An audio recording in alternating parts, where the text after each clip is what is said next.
Pas më shumë se 24 orë ndërprerje për shkak të largimit nga puna të kontrollorëve ajror, kanë rinisur fluturimet nga aeroporti i Rinasit. Ora 9 e mëngjesit të kësaj të premte ka shënuar nisjen e fluturimeve normale për pasagerët.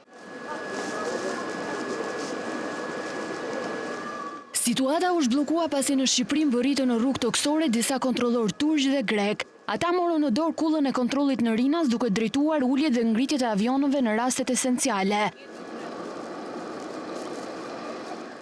Të premten paradite, Ministre e Transportit Belinda Balluku njoftoi se janë rikthyer në detyrë disa nga kontrollorët shqiptar, të cilët kishin ndërprer punën 2 ditë më parë.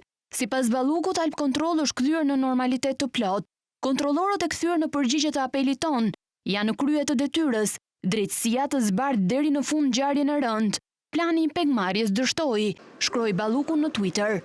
Ndërkaq në aeroportin e Rinasit prisnin shumë pasagjerë, të cilëve ju ishte shtyr fluturimi, por këtë të premte u lajmëruan se do të nisen për në destinacion. Kemi qenë datë 7 për në Bergamo, kemi bërë check-in datë 7, pastaj na nxorën jashtë. Tani na e kanë shtyr në orën 7 mbasdite. Kishim planifikuar, po sot na lajmëruan përsëri që do bëhet fluturimi. Zonjë, nga keni ardhur? Nga Brukseli.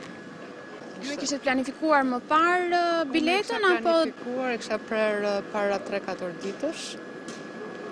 Dhe pata fatin se kishte edhe të tjerë që kishin prerë me datën 7, që nuk arritën të shkonin, dhe kanë ardhur pastaj me neve. Do nis konatën për në Itali. Edhe presim se u kthyem dje dhe sot na lajmëruan, erdhëm sot. Disa pasagjerë të tjerë thonë se bllokimi i fluturimeve nuk u ka ndikuar në datën që kishin prenotuar. Jam në orarin e duhur, kam në 12 e 15 në Milano. Unë 12 e kam, sot. Keni ardhur dhe 2 ditët e tjera këtu, apo është hera parë? Nuk keni pasur problem? Jo. Keni biletën për ditën e sotme? Po. Një ditë më parë, aeroporti i vetëm i Shqipërisë lejoi fluturimet vetëm për rastet esenciale, si ato shëndetësore, diplomatike apo ushtarake.